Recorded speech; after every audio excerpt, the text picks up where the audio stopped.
अपन एक समीकरण ले लेते हैं फिर उसको संतुलित करते हैं, ठीक है।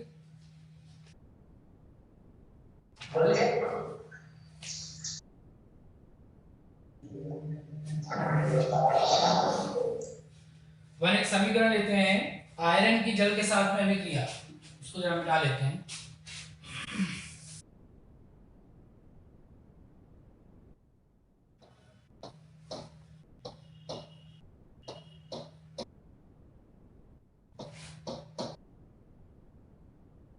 रासायनिक समीकरण का संतुलन।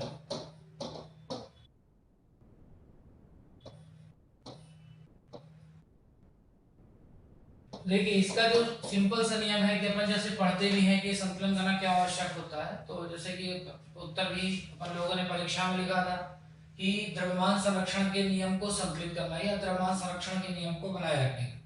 द्रव्यमान संरक्षण नियम क्या कहता है कि कोई यदि अभिक्रिया हो रही है, मान लेते हैं अभिक्रिया ए और बी, ये दो हमारे अभिकारक हैं जो रासायनिक अभिक्रिया में भाग ले रहे हैं, और इससे बनने वाला जो हमारा उत्पाद है वो है सी। तो जैसे कि हम देख रहे हैं कि एक प्रकार की संयोजन अभिक्रिया है, तो यहाँ चूंकि दो अभिकारक भाग ले रहे हैं और मान लेते हैं ये अभिकारक ए है और एक अभिकारक हमारे पास बी है, इन दोनों की अभिक्रियाओं से बन रहा है सी। अब यदि इसकी इस अभिकारक की मात्रा मान लेते हैं इसके दो अणु इसमें भाग ले रहे हैं, इस अभिकारक के तीन अणु यदि भाग ले रहे हैं, तो जो हमारा सी उत्पाद बना इसके पास में तो वही द्रव्यमान, यदि इनका टोटल द्रव्यमान हम मान लेते हैं 5 है, ए और बी का कुल द्रव्यमान 5 है, तो सी का भी द्रव्यमान 5 होना चाहिए। ये कहता है हमारा द्रव्यमान संरक्षण का नियम, और यही चीज कहलाती है रासायनिक समीकरण का संतुलन, कि दोनों ओर के जो परमाणु संख्याएं हैं वो क्या होना चाहिए, बराबर होना चाहिए। यदि वो बराबर नहीं है तो हमारा समीकरण संतुलित नहीं होगा और हम द्रव्यमान संरक्षण के नियम को फॉलो नहीं कर रहे हैं। तो एक हम एग्जांपल लेते हैं आयरन की जल के साथ में अभिक्रिया।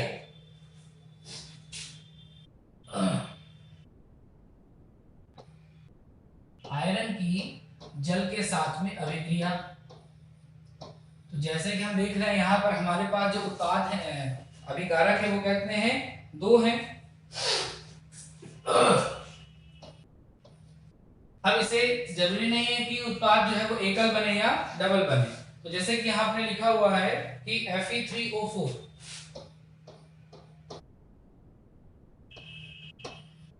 प्लस 4H2,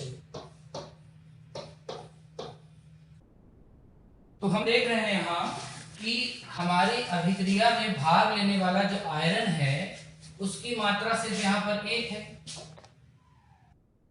हाइड्रोजन यहाँ पर 2 है, ऑक्सीजन यहाँ पर 1 है।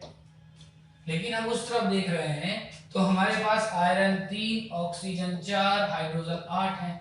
इसका मतलब है कि अभी समीकरण संतुलित नहीं है।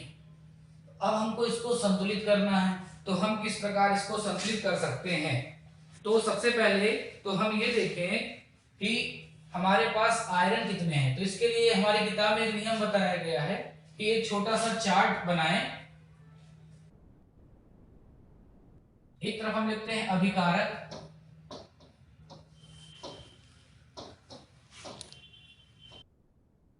और एक तरफ हम लिखते हैं उत्पाद।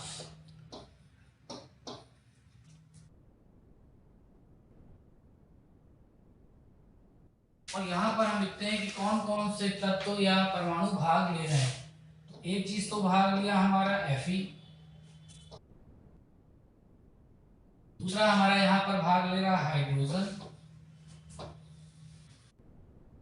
और जो तीसरा भाग ले रहा वो है ऑक्सीजन। अब इन तीनों को हम दोनों तरफ संख्या इनकी लिखते हैं। तो जैसे हम देख रहे हैं कि अभिकारक में हमारे पास Fe है 1, हाइड्रोजन है 2 और ऑक्सीजन है 1। यदि हम इस तरफ देखें तो Fe हमारे पास 3, O है हमारे पास 4 और H हमारे पास 8।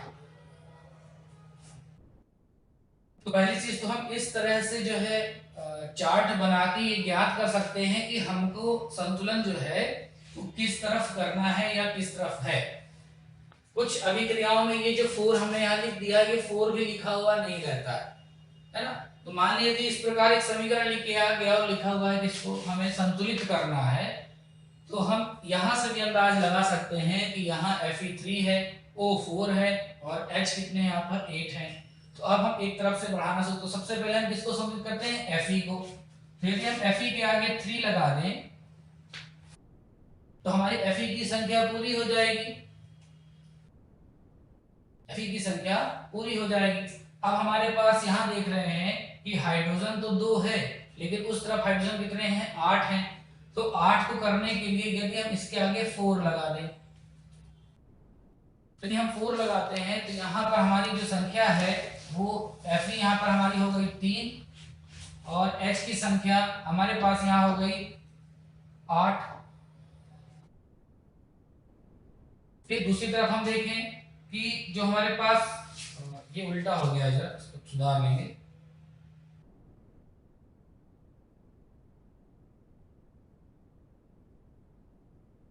यहाँ पर इसको कर लेंगे H8 और ऑक्सीजन 4।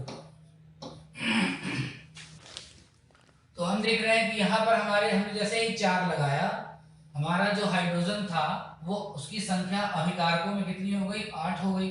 फिर हम देख रहे हैं कि ऑक्सीजन यहाँ पर सिंगल था, लेकिन जैसे ही हमने 4 लगाया तो ऑक्सीजन की संख्या भी कितनी हो गई, 4 हो गई। अब हम देख सकते हैं कि दोनों तरफ हमारे जो परमाणुओं की संख्या है वो बराबर है। तो इसको हम कह सकते हैं कि समीकरण हमारा संतुलित हो गया। तो हम, यदि हमें सीधे समझ में नहीं आ रहा है तो हम अपनी कापियों में रफ वर्क करके इस प्रकार की प्रैक्टिस कर सकते हैं और समीकरण को संतुलित कर सकते हैं। एक बार एग्जांपल और देखते हैं।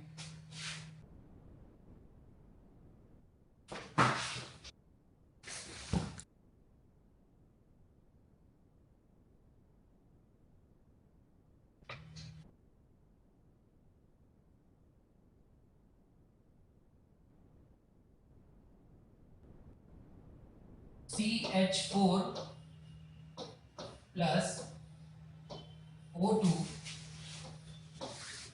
मिलके बना रहे हैं CO2 प्लस 2H2O।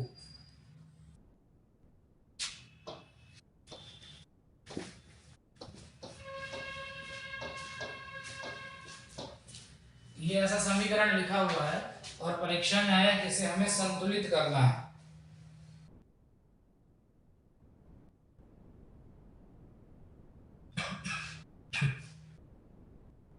तो अब हम अपने इसी फार्मूले पे चलते हैं, ऊपर फार्मूले पे। कार्बन यहाँ पर कितना है, 1, यहाँ पर भी कार्बन है 1, हाइड्रोजन यहाँ पर है 4, हाइड्रोजन यहाँ पर भी है 4, ऑक्सीजन है यहाँ पर 2, यहाँ पर ऑक्सीजन है 3। इसका मतलब है कि अभी समीकरण संतुलित नहीं हुआ है।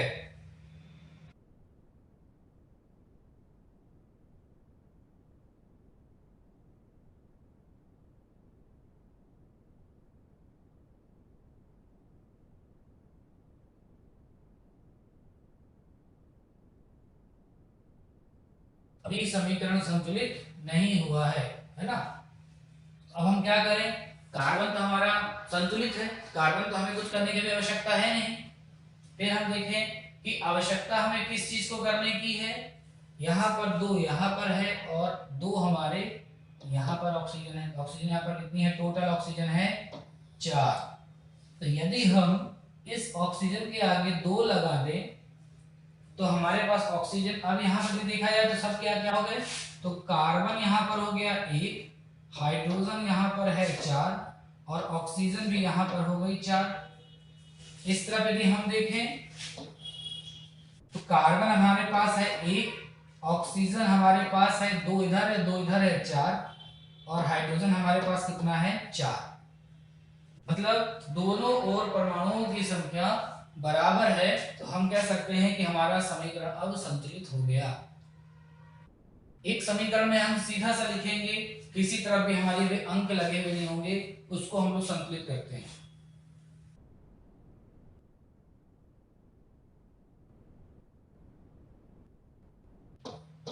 ये बहुत सा सिंपल सा H2 प्लस O2 ये मिलके बनाते हैं H2O।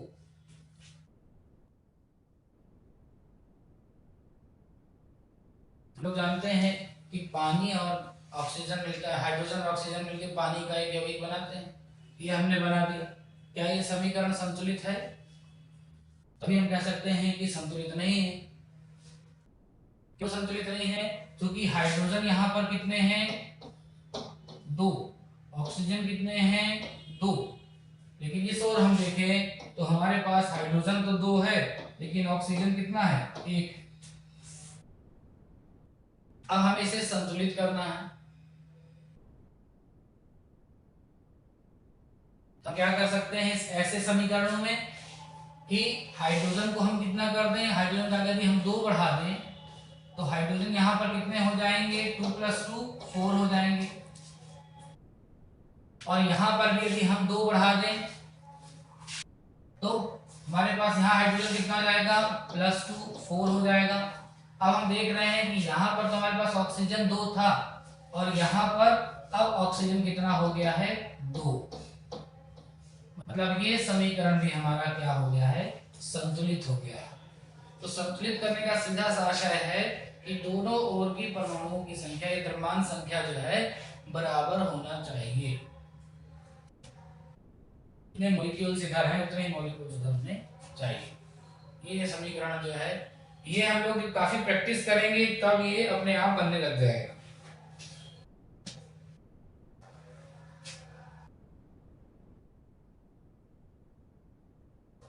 उम्मीद है समझ में आ गया होगा और नियमित अभ्यास करें समीकरणों को। किताब में जितने भी समीकरण हैं आ गया समझ में? इसकी प्रैक्टिस करें घर पे जाके, और भी जो समीकरण हमारे यूनिट 1 2 3 में दिए हुए हैं उनकी प्रैक्टिस करेंगे तो ये अपने आप समझ में आने लग जाएगा कि कहाँ पर हमको किस चीज को बैलेंस करना है। ठीक है, चलिए अब हम लोग चलते हैं नियंत्रण एवं समन्वय वाले चैप्टर में।